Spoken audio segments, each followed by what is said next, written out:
Shalom. Nous avons traversé une période inédite et particulière.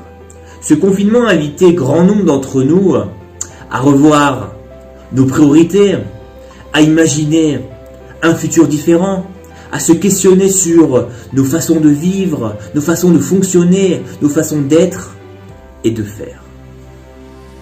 Mais cette période n'a pas été facile. À présent, tout le monde ne pense plus qu'à ça, au moment où enfin ça va s'arrêter, où nous allons reprendre notre train-train quotidien. Mais en fait, comment s'y préparer? Comment surmonter ces angoisses d'être malade, sa peur des autres, ou encore même de retourner au travail? Alors c'est vrai qu'en raison de la situation que nous traversons, nous avons souffert, ou même nous souffrons encore, et cela pour diverses raisons.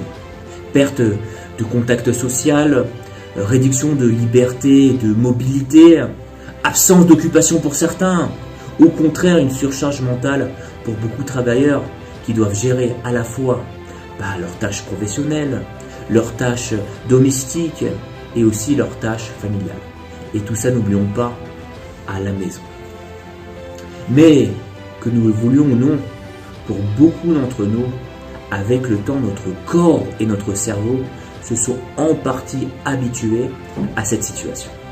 Limite, on a pu en tirer un réel plaisir et même découvrir de nouvelles ressources qui étaient enfouies en nous. Mais à présent, je fais comment? C'est le déconfinement. Je dois sortir et reprendre la vie.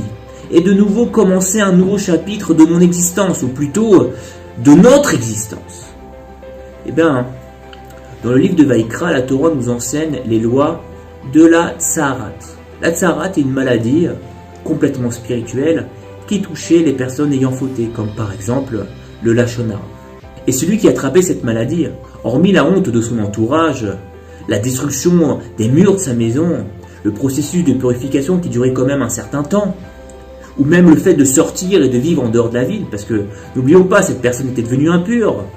Rashi nous dévoile que les habitants de Canaan avaient enfoui des trésors dans les murs de leur maison. Et quand l'affection de Tsaharat se déclarait, on allait détruire les maisons et découvrir ses richesses. En fait, la néga, donc l'affection, s'est transformée en oneg, en plaisir. C'est les mêmes lettres, mais à l'inverse. C'est un magnifique enseignement pour nous. Notre vie est parsemée de problèmes en tout genre.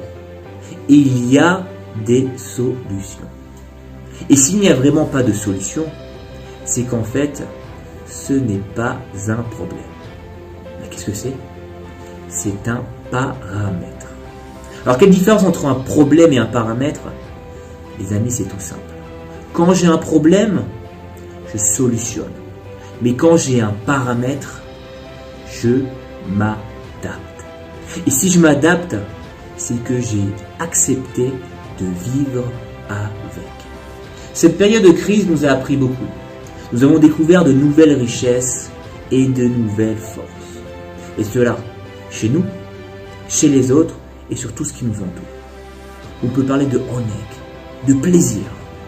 Et dans le futur, après le déconfinement, le oneg sera aussi accessible. Seulement, c'est de se demander, est-ce que nous voyons cet avenir comme un problème ou plutôt comme un paramètre dans lequel il faudra s'adapter. Eh bien, Rashi nous dévoile par allusion que cette plaie dont tu ne peux rien y faire, c'est Hachem qui a décidé. Il a ses raisons. Tu dois l'accepter. Mais tu dois l'accepter en tant que paramètre. Mais par contre, après l'avoir accepté, tu découvriras des trésors cachés dans les murs.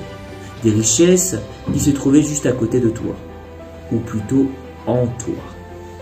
Confinement, déconfinement. En fait, la question c'est problème ou paramètre. Eh bien, c'est à nous de choisir. Et vous l'avez compris, si on choisit paramètre, eh bien on va s'adapter et la vie sera bien différente. Bon courage et à bientôt.